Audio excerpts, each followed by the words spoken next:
has been flown via a helicopter to a local hospital for further treatment. Now remember, the Indian-born author is no stranger to controversies. Salman Rushdie, in fact, shot up to fame with his 1981 bestseller, Midnight's Children, which was awarded the Booker of Bookers. But it was Salman Rushdie's fourth novel that forced him to go into hiding. His controversial Satanic Verses was released in 1988. The novel sparked a lot of outrage around the world. Several Muslim nations called the book to be blasphemous. A fatwa was issued by Iran's then Ayatollah Khomeini calling for Rushdie's death. A bounty of about $3 million was also offered for anyone who'd killed Salman Rushdie. Now, Salman Rushdie went into hiding for at least 9 years after the death threats. Now, the Iranian government has since long distanced itself from Khomeini's fatwa and the death threats that were issued to Salman Rushdie, but Rushdie still remains a very controversial figure in Iran. In 2012, an Iranian religious foundation raised the bounty from $2.8 million to about $3.3 million. Even though Rushdie has now dismissed these threats, the bounty remains active till date.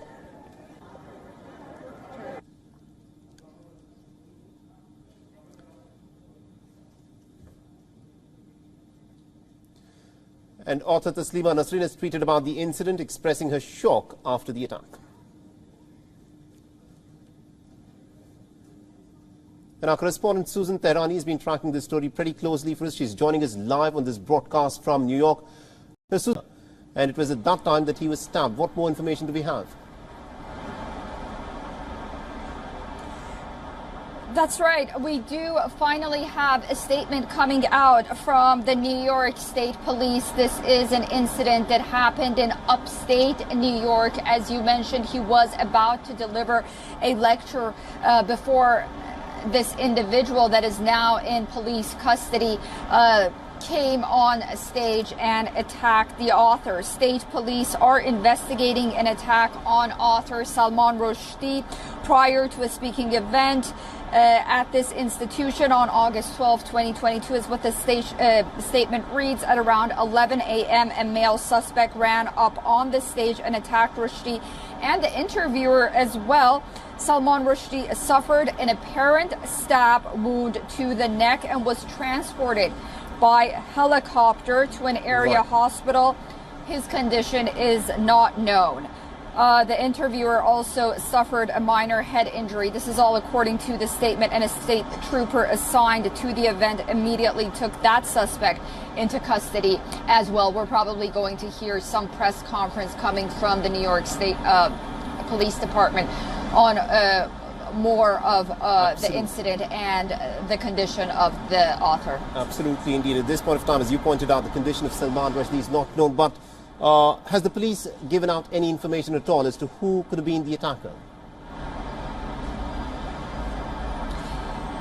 We do have images on social media of the suspect that was taken into custody immediately after. The police did not give us that. Only a state trooper assigned to the event immediately took the suspect into custody. Again, you know, images from a citizen journalist really just have shots of the police taking the individual into custody. We don't have official images of the suspect yet or any information. Absolutely, indeed. Now, this of course, is the story that we are tracking on Viola. Now, Susan, because Salman Rushdie, over the years, has been a figure who's courted a lot of controversies. He's also someone who had this fatwa that was issued by the Iranian Ayatollah after his book, The Satanic Verses, came out. But it's been many years since then. You know, even though the death threats still persist, the fatwa is still pretty active. Salman Rushdie had brushed aside all of these security concerns, and he was someone who was very openly appearing in all of these events, delivering lectures, he was writing his books. You know, what seems to have triggered this particular incident at this point of time? Is there any information at all that is out in terms of what is said to have led to this incident?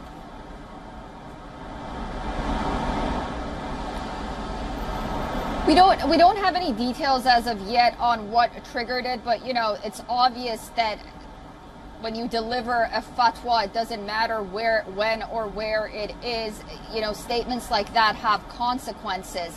And when you deliver something as extreme as that and put a bounty on someone's head, despite the fact that regimes and administrations come and go and try to distance themselves, you know, people take these things. We are learning new details about the injuries suffered by acclaimed author Salman Rushdie after a man rushed on stage and began stabbing him multiple times. As you can see from this video, it's very alarming. People in the audience rushing onto the stage to pull the assailant away and help Rushdie. CNN's Polo Sandoval is following all of this for us. And Polo, there is some new information coming in. What's the latest? And Jim, this new information really helps paint a cleaner picture when it comes to just the violent nature of the attack that the world witnessed yesterday as Salman Rushdie was getting prepared to participate in that lecture event.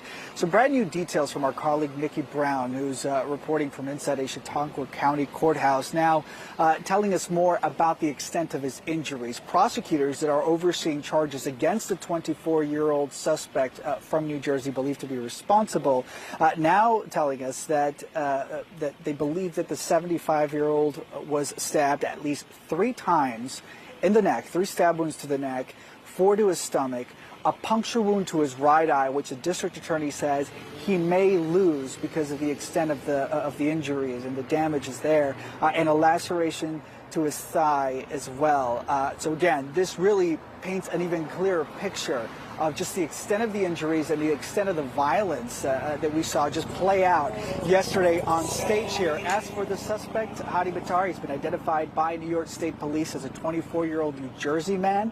He was immediately apprehended by authorities that were on the scene. He did enter a not guilty plea when it comes to those 2 charges that were filed against him by prosecutors of second-degree attempted murder as well as assault. And now the big question that remains, not just where the attack happened, which is about 40 miles east of where we are, but also here in Erie, Pennsylvania, which is the medical facility here that authorities have identified as the location where the 75-year-old celebrated author is being treated for his injuries. The question is the motive. Certainly no secret that he had been living under the constant threat of death after the publication of the Satanic verses in 1988. It was a publication that eventually led to that religious decree that was issued by Iranian officials that was calling for the death of the author, and it was one that was basically reaffirmed as recently as 2017. Adding to that, what we are getting in terms of the headlines from the more hardline conservative newspapers in Iran that are essentially celebrating this grisly attack that we saw playing out, while you at the same time have leaders here in the West that are strongly condemning it, describing it as an attack on freedom of expression, and really what you're getting not just from officials, including the National Security Advisor in Washington, that call this just an appalling attack. It's basically people rallying together, standing behind the celebrated author and hoping that he is able to fight through the extent of his injuries. That again, based on this brand new reporting out of Chautauqua County, paints a very disturbing, very violent picture of what played out yesterday morning on that stage. Jim? Yeah, it is such a disturbing case. All right, Polo Sandoval, thank you very much. We should know President Biden has just reacted to the attack on Salman Rushdie. Just released a statement out of the White House, and the president writes in part, Salman Rushdie, with his insight into humanity, with his unmatched sense of story, with his refusal to be intimidated or silenced, stands for essential universal ideals: truth, courage, resilience, the ability to share ideas without fear. These are the building blocks of any free and open society, and today we reaffirm our commitment to those deeply American values in solidarity with Rushdie and all those who stand for freedom of expression. CNN's Jumana Karadesh.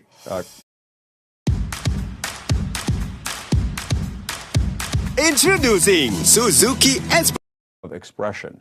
CNN's Jumana Karadesh, joins me now from Jordan. Jumana, Rushdie has been living under a religious decree calling for his death for decades. How is Iran reacting to this attack?